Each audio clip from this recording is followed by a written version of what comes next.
রাধে কৃষ্ণ বন্ধুরা, কেমন আছেন আপনারা? আশা করি সবাই ভালো আছেন। আজকে আবার একটা নতুন ভিডিও নিয়ে হাজির হয়ে গেছি। ভিডিওটি শেষ অবধি দেখার অনুরোধ রইল। আজকের গল্প রবীন্দ্রনাথ ঠাকুরের সম্পাদক। আমার স্ত্রীর বর্তমানে প্রভা সম্বন্ধে আমার কোনো চিন্তা ছিল না। তখন প্রভা অপেক্ষা প্রভার মাতাকে লইয়া কিছু অধিক ব্যস্ত ছিলাম। তখন কেবল প্রভার খেলাটুকু হাসিটুকু দেখিয়া, তাহার আদো আদো কথা শুনিয়া এবং আদরটুকু লইয়াই তৃপ্ত থাকিতাম। যতক্ষণ ভালো লাগিত নাড়াচাড়া করিতাম। কান্না আরম্ভ করিলেই তাহার মার কোলে সমর্পণ করিয়া সত্বর অব্যাহতি লইতাম। তাহাকে যে বহু চিন্তা ও চেষ্টায় মানুষ করিয়া তুলিতে হইবে, এ কথা আমার মনে আসে নাই। অবশেষে অকালে আমার স্ত্রীর মৃত্যু হইলে একদিন মায়ের কোল হইতে খসিয়া মেয়েটি আমার কোলের কাছে আসিয়া পড়িল। তাহাকে বুকে টানিয়া লইলাম। কিন্তু মাতৃহীনা দুহিতাকে দ্বিগুণ স্নেহে পালন করা আমার কর্তব্য, এটা আমি বেশি চিন্তা করিয়াছিলাম।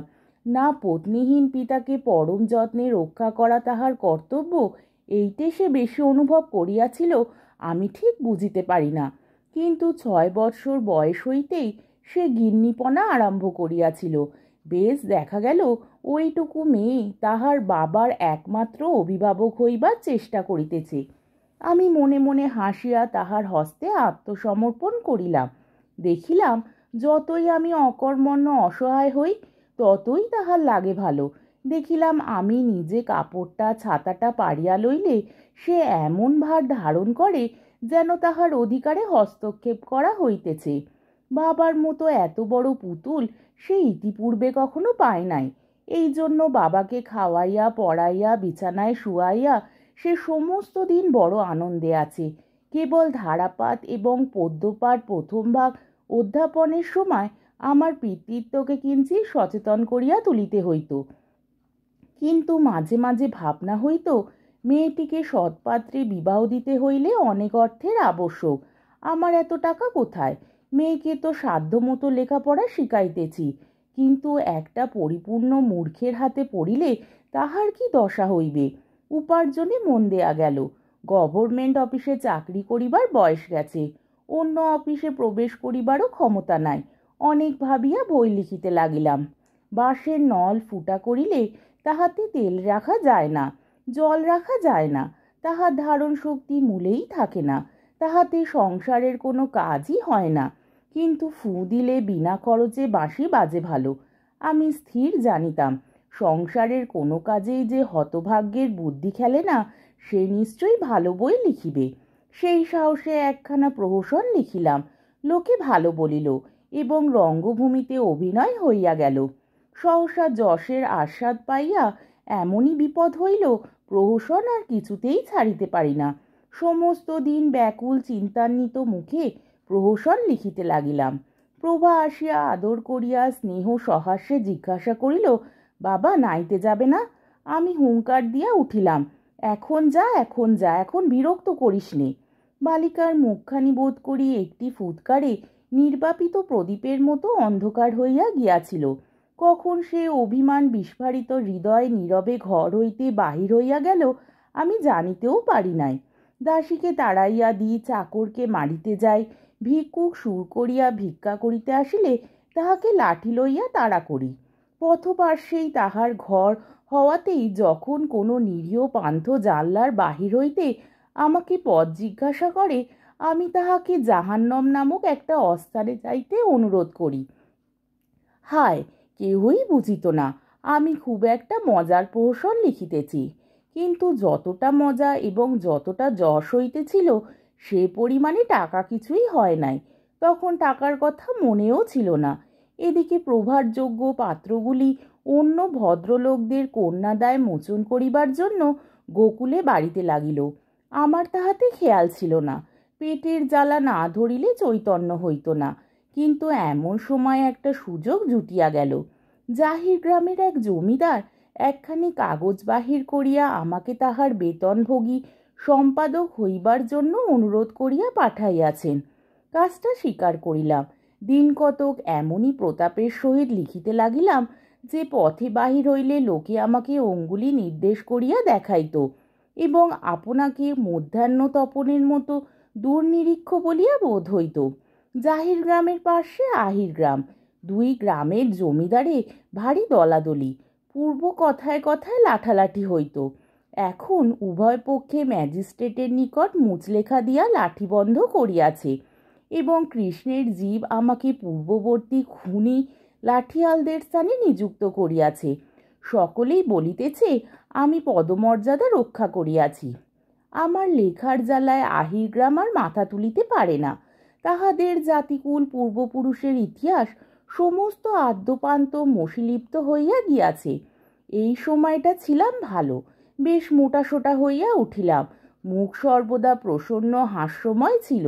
আহির গ্রামের পিতৃপুরুষদের প্রতি লক্ষ্য করিয়া এক একটা মর্মান্তিক বাক্যশেল ছাড়িতাম, আর সমস্ত জাহির গ্রাম হাসিতে হাসিতে পাকা ফুটির মতো বিদীর্ণ হইয়া যাইত। বড় আনন্দে ছিলাম।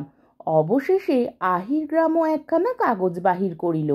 সে কোনো কথা ঢাকিয়া বলিত না, এমনই উৎসাহের সহিত অবিমিশ্র প্রচলিত ভাষায় গাল পাড়িত যে ছাপার অক্ষরগুলো পর্যন্ত যেন চক্ষের সমক্ষে চিৎকার করিতে থাকিত।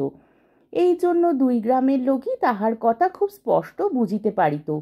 কিন্তু আমি চিরা অভ্যাসবশত এমনই মজা করিয়া এত কূটকৌশল সহকারে বিপক্ষ দিগকে আক্রমণ করিতাম যে শত্রু মিত্র কেহই বুঝিতে পারিত না আমার কথার মর্মার্থ কী। তাহার ফল হইল এই, জিত হইলেও সকলে মনে করিত আমার হার হইল। দায় পড়িয়া সুরুচি সম্বন্ধে একটি উপদেশ লিখিলাম। দেখিলাম ভারী ভুল করিয়াছি, কারণ যথার্থ ভালো জিনিসকে যেমন বিদ্রূপ করিবার সুবিধে এমন উপহাস্য বিষয়কে নহে। হনুবংশীয়রা মনুবংশীয়দের যেমন সহজে বিদ্রূপ করিতে পারে, মনুবংশীয়রাও হনুবংশীয়দিগকে বিদ্রূপ করিয়া কখনো তেমন কৃতকার্য হইতে পারে না।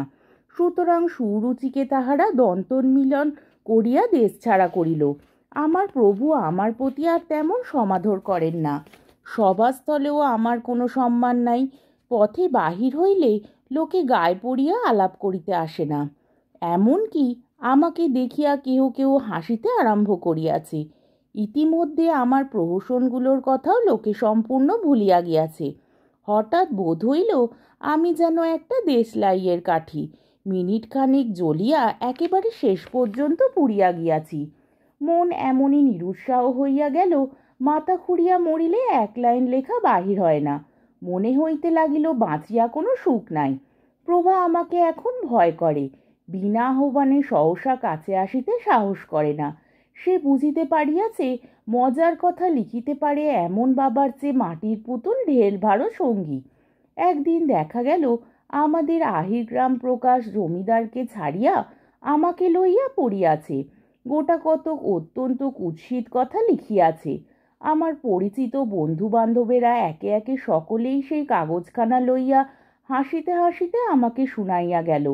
কেহ কেহ বলিল, ইহার বিষয়টা যেমনই হোক, ভাষার বাহাদুরি আছে। অর্থাৎ গালি যে দিয়াছে তাহা ভাষা দেখিলেই পরিষ্কার বোঝা যায়। সমস্ত দিন ধরিয়া 20 জনের কাছে ওই এক কথা শুনিলাম।